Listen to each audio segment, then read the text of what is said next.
뉴스 속속 시간입니다. 우여곡절 끝에 대도시권 광역교통관리에 관한 특별법 개정안, 이른바 대광법이 국회를 통과했죠. 하지만 여전히 여당과 기재부 등의 반대가 심해 정부의 거부권 행사 가능성을 배제할 수 없는데요. 대광법 개정안, 왜 필요하고 왜 반대하는지 자세히 알아봅니다. 대광법은 대도시권의 교통 문제를 국가 차원에서 종합적으로 해결하기 위한 근거 법률입니다. 2000년부터 시행된 이 법은 인구 100만 명 이상의 특별시와 광역시가 있는 대도시권이 적용 대상인데요. 강원과 제주, 전북을 제외한 전국 5개 광역권만 대상에 포함되면서 지역차별법이라는 오명이 붙기도 했습니다. 법 개정안에는 적용 대상인 대도시권의 기준을 인구 50만 명 이상 도시 가운데 도청 소재지와 주변 교통 생활권까지 포함되도록 범위를 확대하는 내용을 담았습니다. 지난 2월 기준 인구가 63만여 명인 전주권도 광역 교통망을 확충할 때 국가 지원을 받을 수 있게 되는 건데요. 지난 21대 국회에서 국토교통이 문턱을 넘지 못했지만 이번 22대에서는 전북자치도와 지역 정치권의 협치 끝에 기어코 법안 통과를 이끌어냈습니다. 전주를 중심으로 익산과 김제, 완주 등 전북 주요 도시를 연결하는 광역 교통망이 구축되면 출퇴근 편의가 좋아지고 정주 여건이 개선돼 인구 유출을 막는 효과가 기대됩니다. 광역 도로를 활용한 항만과 철도 연결망이 놓이면 물류 이동 효율성도 높아져 외부 투자와 기업 유치 등의 청신호가 예상됩니다. 하지만 정부와 여당에서는 전북권 하루 교통량이 수도권 5%대에 불과한 데다 지역 간 형평성, 막대한 재정 부담 등을 들어 개정안 시행에 강하게 반대하는 상황인데요. 균형 발전을 위해 꼭 필요하다는 전북의 논리가 과연 정부와 여당을 설득하고 마지막 절차인 국무회의 의결과 대통령 권한대행 제가를 이끌어낼 수 있을지 주목됩니다.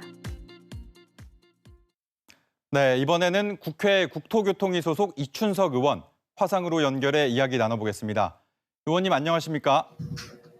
예, 안녕하십니까? 네, 대광법 개정안이 국회 문턱을 넘어 이제 대통령 권한대행 제가 절차를 남겨두고 있습니다. 여전히 타 지역과의 형평성 그리고 기존 대도시권과 비교해 부족한 교통량 등을 들어 정부와 여당 반대가 계속되고 있는데 어떻게 설득하고 계십니까? 어떤 사업이든 하려고 하면 한 가지 이유만 있으면 되고 반대하려고 하면 100가지 이유가 있는 겁니다. 정부 여당이 형평성 문제를 들어서 반대하고 있지만 저는 그것이 궤변에 불과하다고 생각합니다. 우리나라의 16개 광역단체 중에 유일하게 광역교통망이 설치되어 있지 않는 곳은 전라북도가 유일한 곳입니다.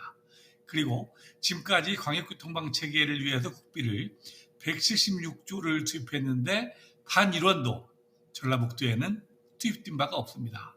이것은 명백히 헌법에 보장된 국가 균형 발전의 원칙에 저는 어긋난다고 생각합니다. 오히려 전라북도를 포함시켜서 교통오지로서 그 입장을 벗어나게 하는 것이 사실은 형평성을 갖추고 법적 타당성 맞다고 생각하고 지금까지 그렇게 주장해왔고 남은 과정도 설득하고 그렇게 해서 이 법이 꼭 통과돼서 교통오지로서 전라북도의 어려움을 벗어나도록 최선을 다하고 있다 하는 말씀을 드립니다.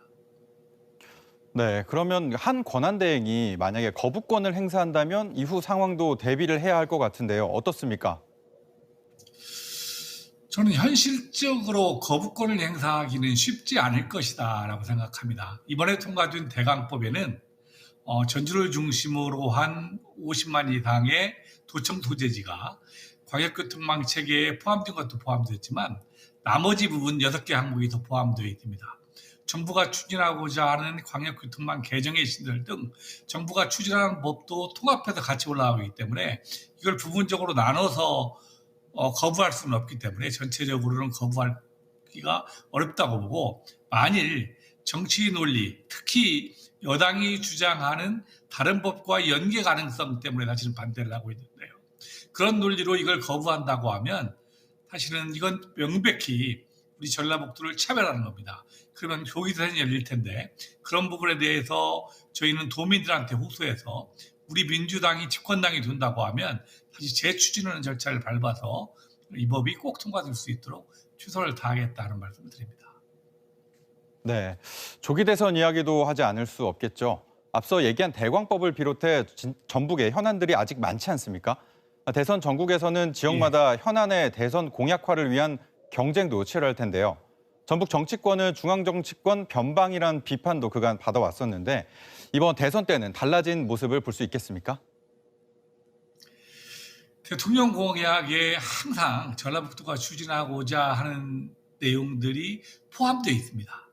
그런데 그게 보수당이 집권하든 우리 진보당이 집권하든 간에 그 도민들의 요구를 100% 달성하지 못했습니다.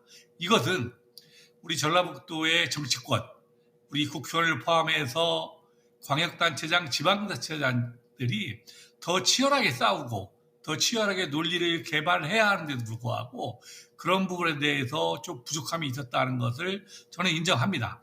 이번 국회에는 초선부터 재선, 3선, 4선, 5선까지 다양한 사람들이 존재하고 각자의 역량에 따라서 최선을 다하고 있기 때문에 예전의 정치적 위상과는 좀 다르고 만일 이번에 우리가 집권당이 된다고 하면 그런 내용들을 당 지도부라든가 이런 부분에 충분히 설득해서 우리 전라북도가 다른 지역에 차별받지 않다 하는 자부심을 느낄 수 있도록 정치권도 최선을 노력을 다할 거고요. 또 하나 중요한 것은 이 국회의원을 포함한 정치권도 중요하지만 사실은 지방자치단체와 원활한 관계가 형성돼야 합니다.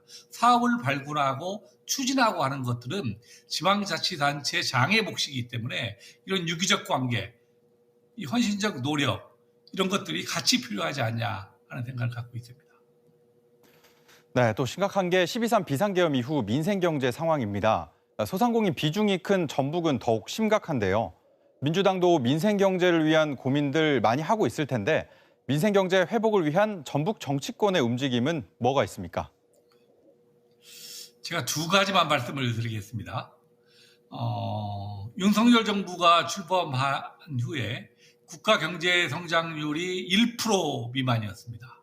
그리고 감세 정책을 폈는데 이 저소득층보다 고소득층은 2배 이상의 감세를 냈고 중소기업보다는 대기업이 3배 넘게 감세를 했습니다. 그래서 이 가지는 사람 대기업 위주로 정책을 폈기 때문에 저는 민생 문제를 해결하는 첫 번째 길은 저희 민주당이 집권당이 되는 겁니다. 그래서 이 어려운 사람들, 지역적으로 차별받는 지역들, 중소기업을 살릴 수 있는 정책을 우리 민주당이 할 거고요. 또 하나는 이 대선 정국이 가서 결론을 낼 때까지는 우리 현실이 너무 어렵습니다.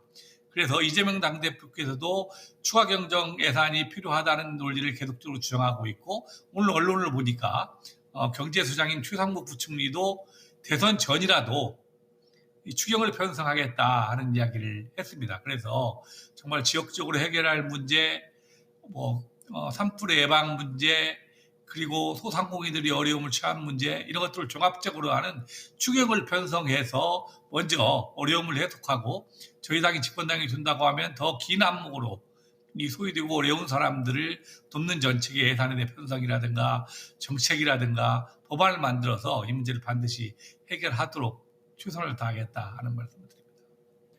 네, 하루빨리 민생경제 회복이 이뤄져야 할 테고요.